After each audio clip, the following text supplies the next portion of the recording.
Le gouvernement souminois a accepté un nouvel accélérateur des priorités et nous en parlerons pour le compte du dossier avec Mac Gardidiana. Une fois sur ce plateau, mesdames, messieurs, bienvenue à vous tous. Merci de nous choisir. C'est une nouvelle édition de Zoom Eco Live qui se présente à vous pour des avancées économiques de la République démocratique du Congo. Et bien, par la même occasion, nous aurons aussi des précisions chiffrées avec Judith Unamaka qui, elle, nous fait le point sur les dépenses publiques exécutées à fin octobre 2025. Vous voulez en savoir plus? Restez branchés, mais avant d'y arriver, prenons d'abord les nouvelles en bref. La République démocratique du Congo a contracté de nouveaux engagements extérieurs chiffrés à 1,390 milliards de dollars américains au cours du deuxième trimestre 2025. C'est ce qui ressort du bulletin trimestriel de la dette publique publié par la Direction générale de la dette publique du 27 octobre 2025. Selon ce document officiel, ces nouveaux engagements proviennent essentiellement de la Banque mondiale à travers l'Association internationale de développement, principal partenaire financier du pays. Le prêt accordé visant à soutenir plusieurs secteurs stratégiques dont les finances publiques, les infrastructures et la résilience climatique. Plus de détails sur Zoom-Copanet.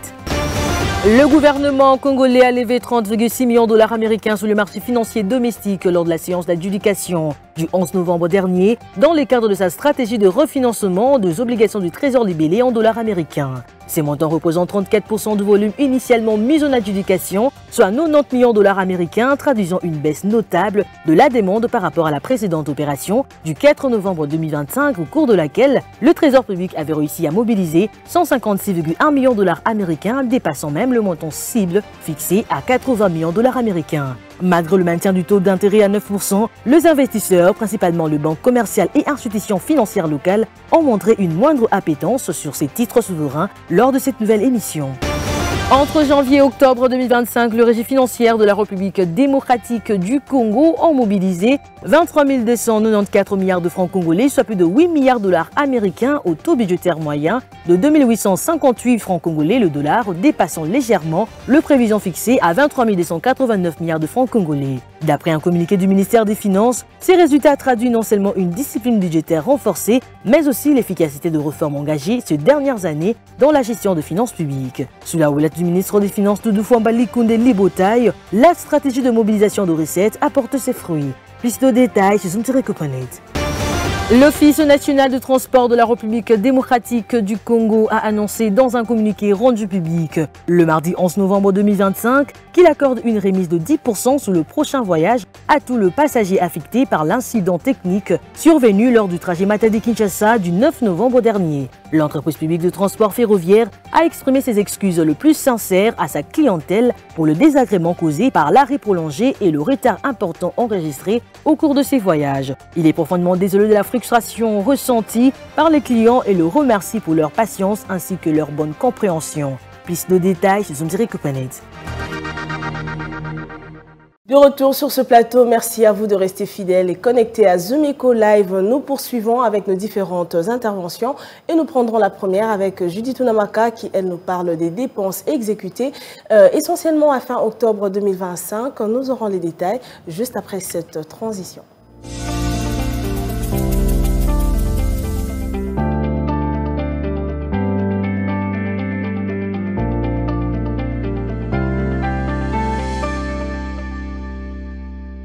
Tel qu'annoncé, elle est déjà sur ce plateau avec nous. Il s'agit de Judith Unamaka. C'est un réel plaisir de vous retrouver, Judith. Bienvenue. Merci Judith. Alors on va parler précisément, notre sujet va tourner autour du mois d'octobre, mais on va revenir d'abord ce mois-ci pour que vous nous dites exactement aujourd'hui qu'est-ce qui s'observe sur le cours de change en RDC. Voilà, concernant le marché de change actuellement en RDC, commençons par l'officiel où 1 dollar vaut 2138 francs congolais, un franc CFA se change à 3,76 centimes et 1 euro s'altère à 2471 francs congolais. Maintenant, prenons le cas du marché parallèle, nous avons pointé particulièrement Kassavoubou dans ce lieu, 1 dollar vaut 2200 francs. Un franc CFA se change à 3,00 centimes et 1 euro s'altère à 2300 francs congolais. Alors, revenons dans le vif de notre sujet. Ceci concerne le mois d'octobre. À combien se sont exécutées les dépenses publiques pendant cette période, bien sûr, durant le début du mois? Voilà, avant d'y revenir, commençons tout d'abord par rappeler qu'au début du mois d'octobre 2025, les dépenses publiques ont été exécutées à hauteur de 3 561,3 milliards de francs congolais, soit un taux de réalisation de 104,7%. Et pour revenir à votre question sur les dépenses exécutées à fin octobre 2025, on note qu'ils ont été exécutés à 26 859,0 milliards de francs congolais, représentant un taux d'exécution de 100,5%, et les projections linéaires ont été arrêtées à 26 859,6 milliards de francs congolais. Et notons que les dépenses courantes de la République démocratique du Congo ont été de 16 949,2 milliards de francs congolais, soit un taux de réalisation de 90,0% par rapport justement aux prévisions. Alors, il y a quand même quelques précisions que nous aimerons avoir avant de nous dire au revoir au Namaka. C'est concernant la clé de répartition de cette enveloppe globale, toujours au cours de cette période. Voilà, concernant la répartition globale de cette enveloppe, voilà, les salaires des agents et fonctionnaires de l'État ont coûté 527,5 milliards de francs congolais. Les frais de fonctionnement des institutions et ministères ont similé 520,9 milliards de francs congolais. On finit avec les subventions qui ont coûté 323,5 milliards de francs congolais au courant de cette échéance. Notons aussi un détail très important sur les dépenses en capital. Voilà, ils ont été exécutés à 95,1% de leur prévision mensuelle, se chiffrant justement à 2529,9 milliards de francs congolais au courant de cette période. Alors, avant de nous dire au revoir, je rappelle qu'avec vous, aujourd'hui, il était question des détails concernant les dépenses publiques exécutées à fin octobre 2025. Merci à vous d'être disponible pour nous rapporter ces différentes précisions. Merci à vous, Judith, c'est toujours un plaisir. Et on poursuit avec ces thématiques que nous propose Mac Gardidiana. Il nous parle de ce nouvel accélérateur des priorités du gouvernement souminois. On le suit.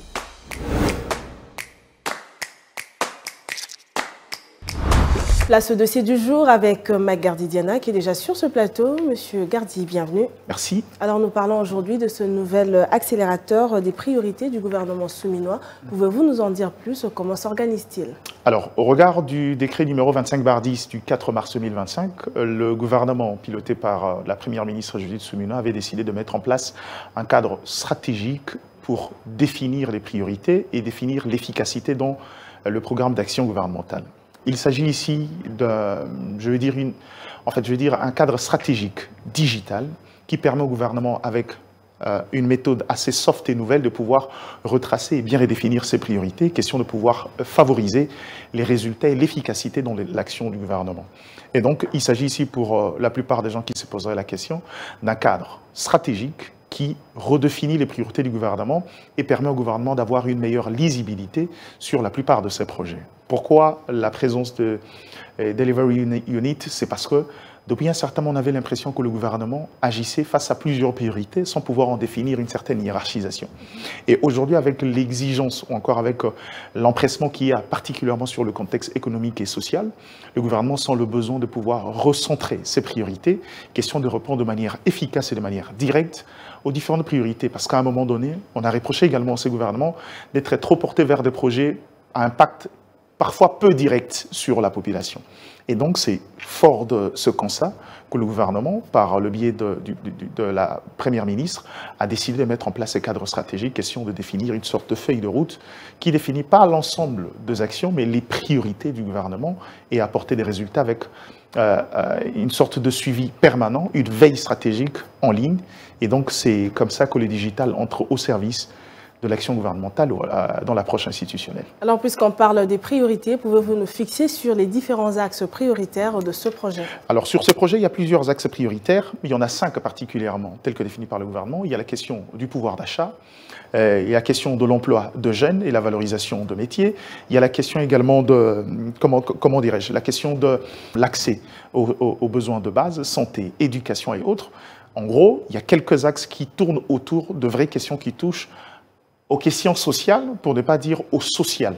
de Congolais. Ce sont là les axes prioritaires définis par ce projet qui seront rythmés autour de cet outil numérique ou encore de ce cadre stratégique qui permettra finalement à l'État congolais de manière plus efficace à pouvoir intervenir dans nos besoins et avec un outil de veille stratégique qui couvre l'ensemble du territoire avec un système d'information assez soft mais surtout très moderne. Mais il y a quand même un point qui attire notre attention. Vous savez que le Premier ministre a toutes les institutions à sa portée.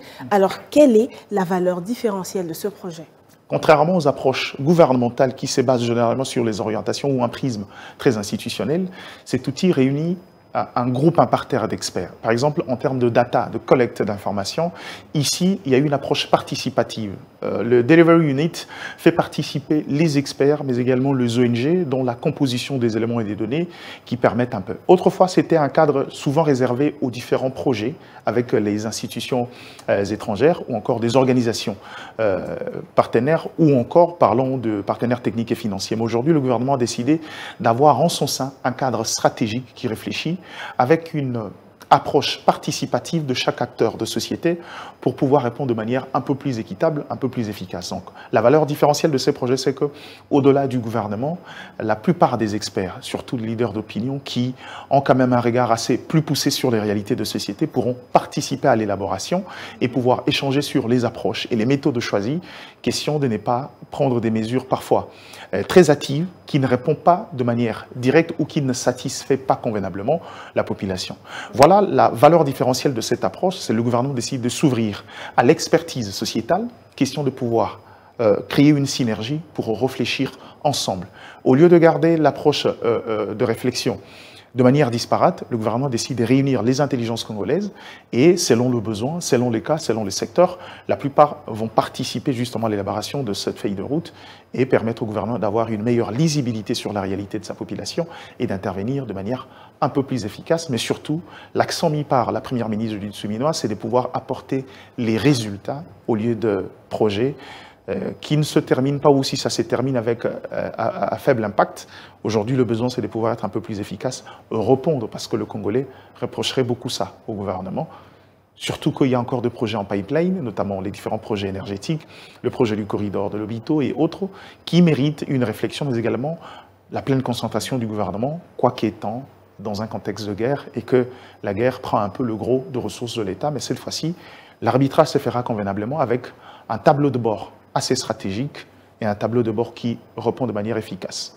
Alors, on vous entend parler, on peut s'imaginer que c'est un projet assez intéressant et on s'attend à la suite. Mais merci à vous, je ne vais pas vous retenir plus longtemps. Merci pour toutes ces précisions apportées. C'est à moi de vous remercier.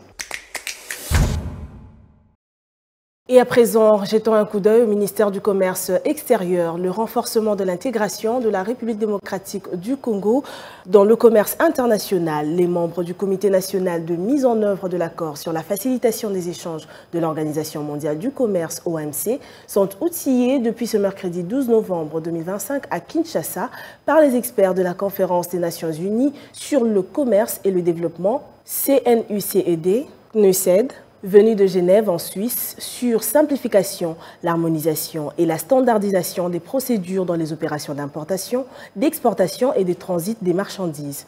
Pour être compétitif dans le commerce international, la République démocratique du Congo doit avoir une chaîne d'approvisionnement qui fonctionne bien pour faciliter le commerce avec les infrastructures adéquates, a déclaré Céline Braco, experte à la CNUCED. Tout en insistant sur les 4 piliers de facilitation des échanges, notamment la transparence, la simplification, l'harmonisation, la modernisation et la digitalisation dans les opérations commerciales, et cela avec une grande mobilisation du secteur public et privé. L'experte Maria Bolantnikov a quant à elle donné les détails sur la réforme Tracker qui vise à faciliter la communication et la coordination entre les membres du Comité national de mise en œuvre de la FE, mais aussi la centralisation du document important et le partage des informations. Grâce à cette information, le Comité national de mise en œuvre de l'accord sur la facilitation des échanges, CNFE, va bien jouer son rôle car la RDC est déjà sur la bonne voie avec la dématérialisation totale des opérations commerciales, a fait entendre Jules Mouilou, secrétaire général au commerce extérieur, représentant le ministre Julien Paluku. Suivez-moi tout le jour à travers Zoom Wende sur Zoom Eco Live. Abonnez-vous sur notre chaîne YouTube. Zoom Eco Live, la référence de l'actualité économique en RDC. Depuis l'appréciation de la monnaie nationale, le franc congolais, il s'observe la baisse de prix de certains biens et services ici en République démocratique du Congo. Et aujourd'hui, nous aurons droit à des prix des épices réactualisés au marché Zigida avec Naomi Kandé qui nous présente Zoom Wendy. C'est parti.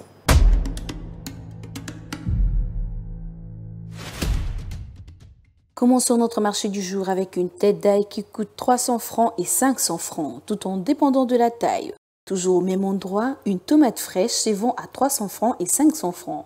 Pour ceux qui consomment du poivron, cela varie entre 300 francs et 700 francs congolais. Un oignon commence à partir de 500 francs. De la muscade coûte actuellement 500 francs la pièce. Au marché Zigida, on retrouve également de la tomate concentrée qui se fixe actuellement à 400 francs. Pour le fan de céleri dans le repas, cela se vend à partir de 200 francs la tige. Et enfin, pour finir notre marché du jour, une petite botte de ciboulette varie entre 300 francs et 2000 francs congolais, tout en dépendant de la taille.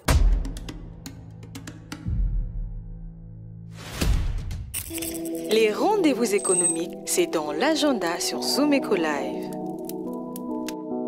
Abonnez-vous sur notre chaîne YouTube. Zoom Eco Live, la référence de l'actualité économique en RDC.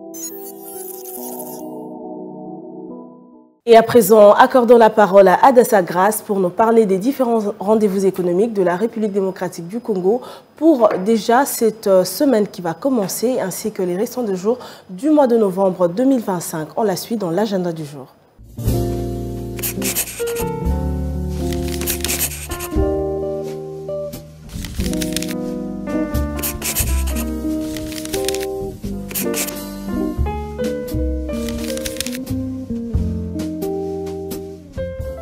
Bienvenue à l'agenda, voici le rendez-vous économique. La 9e édition du sommet du chef d'État et de gouvernement de la conférence internationale de région des Grands Lacs est prévue le 15 novembre 2025. À l'issue de ces sommets, signalant que la République démocratique du Congo assurera la présidence tournante de cette conférence pour une durée de 2 ans. À présent, notons que la Chambre de commerce et d'industrie franco-congolaise prépare une nouvelle session de formation dans la ville de Lubumbashi, axée sur les thèmes la responsabilité sociétale des entreprises RRC et l'environnement social et gouvernance ESRG, du 17 au 20 novembre 2025. Et pour finir, notons que Ambition Africa tiendra également une nouvelle table ronde du 18 au 19 novembre 2025 sous les thèmes « Faire affaire en Afrique, s'adapter à la diversité de marché ». Merci de nous avoir suivis. Au revoir.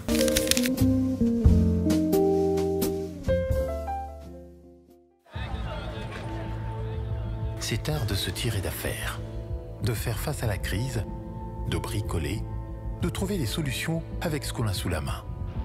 Un art dans lequel les Congolais ont développé un savoir-faire particulier. Article 15. Débrouillez-vous pour vivre. Nous sommes à Kinshasa, capitale de la République démocratique du Congo, et une fois encore au micro de Junior Bolamba, un commerçant accepte de nous recevoir et de partager son expérience dans le vécu quotidien de l'exercice de son métier. Et c'est toujours dans la rubrique article 15 que nous allons suivre tout à l'heure.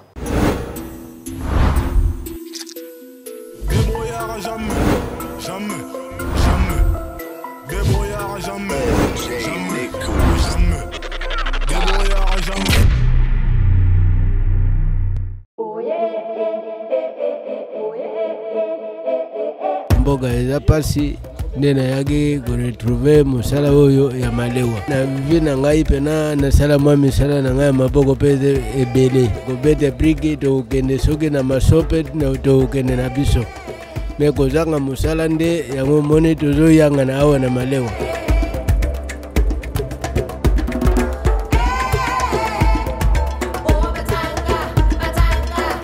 Lambaka nazokata bafufu bato basoya bazosomba basolia bazokende na bango biloko so etikali neti bamisuni o misuni mingi ezalaka nango mpena mwa bien so etikali totiaka yango na congélateur neti oyo ekufaka ngai wana tobombaka yango te wana nde toliaka na biso yango.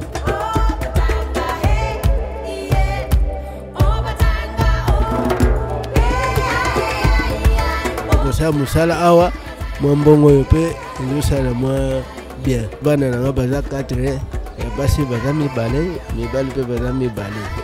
Famille nanga mpe ezali.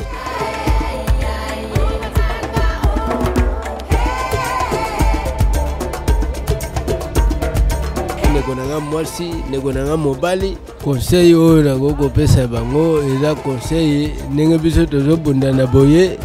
Moye kovanda na ndako eza te, soki avandi na ndako bon motema ekozala ye mibale, soit ake kikuluna, soit ake koyiba, soit ake kosala mwa likambo moko eza ke bapara moye basepela eza te.